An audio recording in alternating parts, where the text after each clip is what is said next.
Let's now move to an extremely important concept in education and psychology known as individual differences.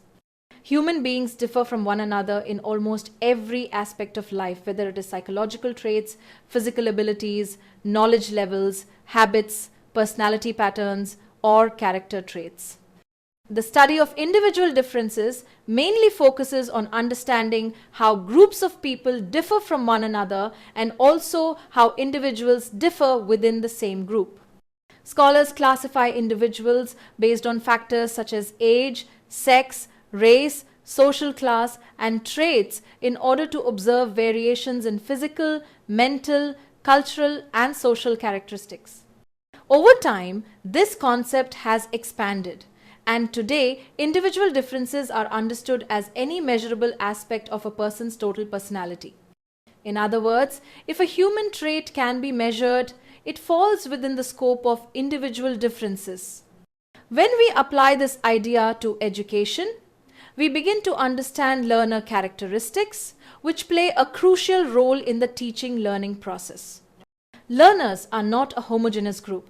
Children, students, professionals, adults, older people, and persons with disabilities differ widely in motivation, prior knowledge, level of expertise, study time, and physical abilities.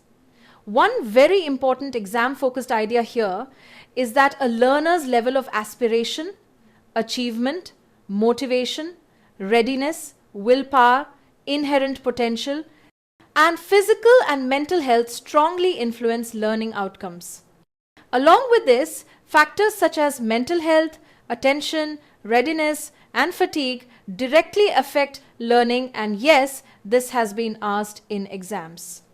Learners also differ in their level of mental ability, their previous experiences, their interest in studies, and even their views about society.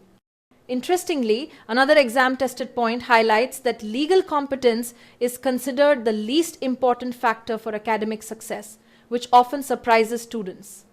To understand individual differences more clearly, scholars categorize them into different groups.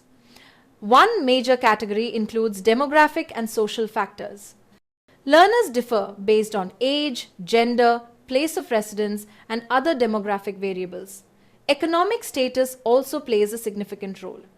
Family structure, socioeconomic background, cultural setting, and the type of school attended influence educational outcomes, a concept frequently tested in exams. In today's digital age, digital inequality has further widened the learning gap, worsening the digital divide. Racial and cultural differences also matter greatly because learner diversity demands culturally responsive teaching approaches. A learner's cultural background shapes their values, perspectives, and attitudes toward learning, making it another high-yield exam topic. Social aspects such as family influence, social competencies, socio-economic status, motivation, and emotional well-being together form what examiners describe as social competence in learning. Another category of individual differences relates to physical and motor abilities.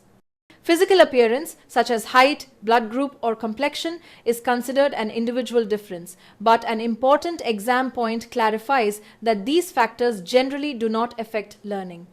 Motor abilities, however, may influence how learners perform tasks that require physical coordination or movement.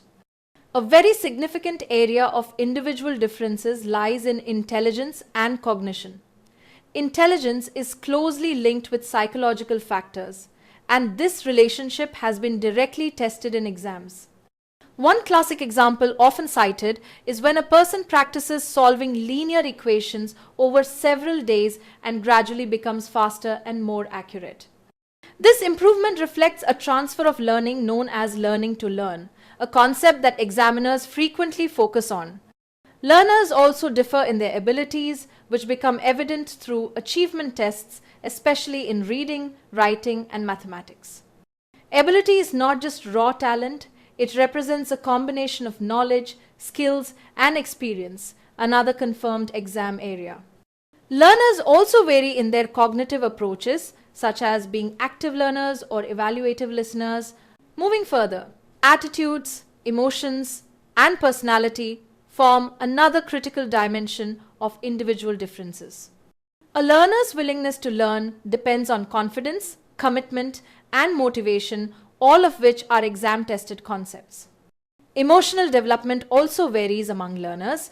For instance, a child who feels shy or anxious may struggle to interact socially, which can affect learning. Personality-related factors such as personal competencies determine how individuals manage themselves. Motivation, self-awareness, and self-regulation together constitute personal competence, a concept that frequently appears in examinations. Learners' interests further influence how deeply and willingly they engage with content. Another important clarification from exam literature is related to sex or gender. Research shows that gender is not a strong predictor of academic achievement, and this statement has been repeatedly asked to test conceptual clarity. Individual differences are also shaped by institutional and environmental factors. Elements such as teacher-student relationships, institutional support, and classroom conditions affect learning significantly. Teachers' resistance to adopting new teaching methods can limit the effective use of instructional resources, which has been identified as an exam-relevant issue. Even physical factors like inadequate classroom ventilation can negatively impact students' concentration, reinforcing the importance of learning environments. Learners also differ in their modalities of learning. Some learn best through visual means, others through auditory input, and some through kinesthetic or hands-on experiences. Recognizing these differences helps teachers design inclusive instructional strategies. Learner characteristics can further be understood through their dimensions. Academically, learners adapt to different course themes as required. Socially, they collaborate with peers effectively. Emotionally, mature learners respect others' preferences. Cognitively, learners differ in how accurately they encode and decode messages, all of which are exam-tested dimensions. Finally, when we connect individual differences to the teaching-learning process, several key principles emerge. The idea that students learn together but perform alone reflects the principle of individual accountability, which has been asked in exams. Teaching learning involves a variety of instructional methods rather than a single approach. Entry behavior refers to the knowledge, skills, and attitudes learners already possess before instruction begins, while terminal behavior represents the changes achieved after instruction is completed. Both entry and terminal behaviors are crucial concepts for understanding learning outcomes and are frequently tested in examinations.